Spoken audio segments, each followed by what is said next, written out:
E aí, bem-vindos a mais uma das nossas análises. Hoje, a gente vai mapear um dos territórios mais sombrios e, sinceramente, mais fascinantes da mente humana, como a gente processa as nossas piores crises internas. Nós vamos explorar exatamente aquela linha tênue entre a autodestruição absoluta e a verdadeira reconstrução psicológica. A mente humana é um mistério incrível, né? E quando ocorrem falhas morais gigantes, o caminho que se escolhe para lidar com elas acaba definindo o próprio futuro de quem falhou. Então, para a gente mergulhar de cabeça nisso, precisamos partir de uma pergunta que é fundamental para a nossa experiência. Diante de um erro inegável, para onde a mente nos leva? Essa escolha determina de forma literal a sobrevivência estrutural de um ser humano depois de uma queda daquelas, avassaladora. As apostas aqui são incrivelmente altas. Parte 1. A encruzilhada da culpa. O cruzamento entre teologia e psicanálise. Essa dicotomia que a gente tem aqui é o que permeia toda essa nossa explicação de hoje. De um lado tem o remorso, que funciona tipo uma armadilha, sabe? Um loop destrutivo e totalmente fechado em si mesmo. Do outro lado surge o arrependimento, que não age como uma armadilha, mas sim como uma ponte, uma abertura super construtiva e relacional. E a diferença entre se fechar nessa prisão ou cruzar essa ponte é o que vai definir se a resposta para a dor vai ser a cura ou o caos absoluto. Arte 2. A prisão do remorso. O caminho de Judas. Bom, para entender como esse circuito fechado funciona na prática, a gente tem que resgatar um conceito super famoso lá do Sigmund Freud, o super-eu. Mas não pensa nisso como uma teoria chata e acadêmica. Pensa nele como um tirano interno, um juiz implacável na sua cabeça que simplesmente não dorme. Quando a gente entra num estado de remorso, esse juiz ataca o nosso próprio eu, o nosso ego, de um jeito brutal. Não rola misericórdia, é só um carrasco operando na capacidade máxima para te punir. Sabe quando a ficha cai? Quando vem a percepção do erro e a frase "pequei, traindo sangue inocente" sai por causa do peso absurdo de uma traição? A dinâmica psicanalítica por trás disso é, uau, fascinante. Não tem nenhuma comunicação verdadeira com o divino ou com as pessoas ao redor. O que a gente vê é um ser humano ilhado, isolado, sofrendo as chibatadas do seu próprio sensor interno. É uma solidão que tortura mesmo. E o que é muito louco na mecânica do remorso é como ela revela um ciclo tragicamente narcisista. O eu passa a ser violentamente odiado pela própria mente. Por quê? Porque a falha estilhaçou aquela imagem perfeitinha e idealizada que a pessoa tinha de si mesma. E tem um detalhe surpreendente sobre biologia por trás disso. O cérebro processa a dor emocional dessa autoimagem quebrada usando exatamente as mesmas vias neurais da dor física aguda. É doído demais.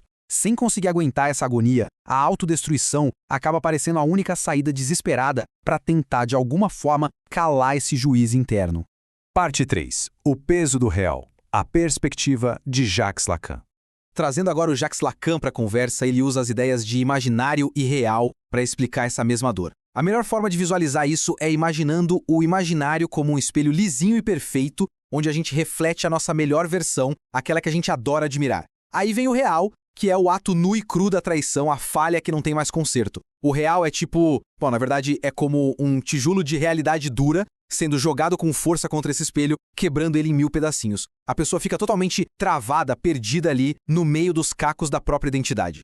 É exatamente por isso que aquelas tristes 30 moedas de prata deixam de ser só dinheiro, sabe? Elas perdem totalmente o valor de mercado delas e viram uma espécie de lembrete físico assustador de uma escolha terrível. Elas viram o que Lacan chamaria de puro objeto A, só o resto material, aquele peso morto de um desejo corrompido que assombra a mente e do qual não dá mais para desviar.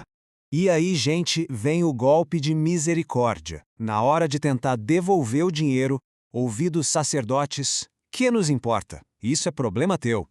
Nossa, isso aniquila qualquer chance de conexão. Essa rejeição dá um empurrão na pessoa direto para o desamparo absoluto. O laço social é cortado na raiz, e a sensação de impotência fica insuportavelmente pesada. Parte 4.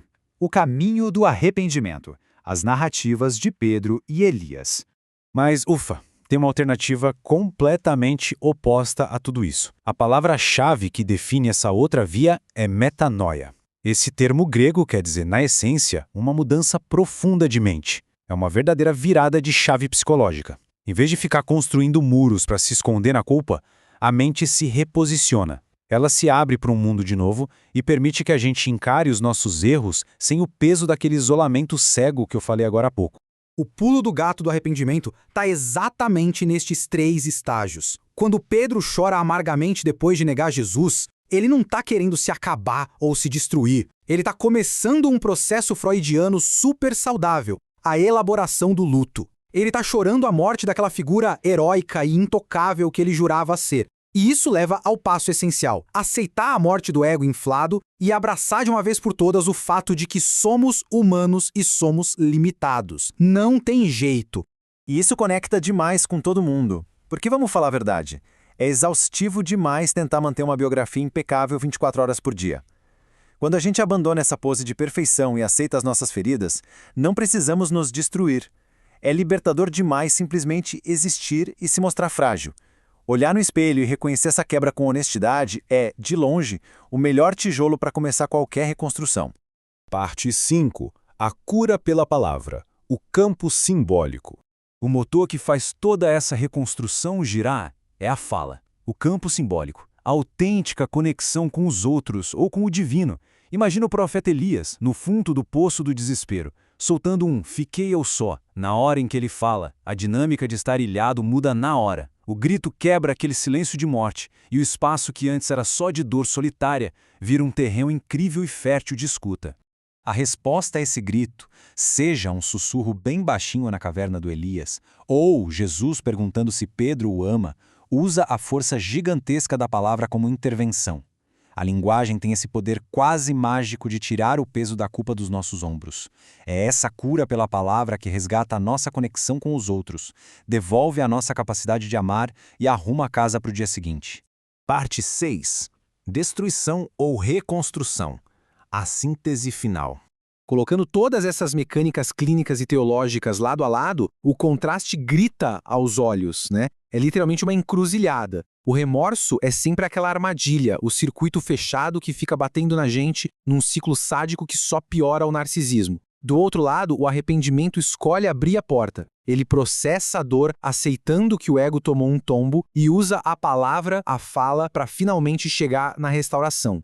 E para a gente amarrar a nossa explicação de hoje, eu deixo essa provocação no ar. Como ter a coragem genuína de abraçar a palavra falada e a conexão com as outras pessoas pode mudar completamente o jeito que a gente lida com as nossas piores quedas. Falhar, a gente vai falhar, isso é do jogo.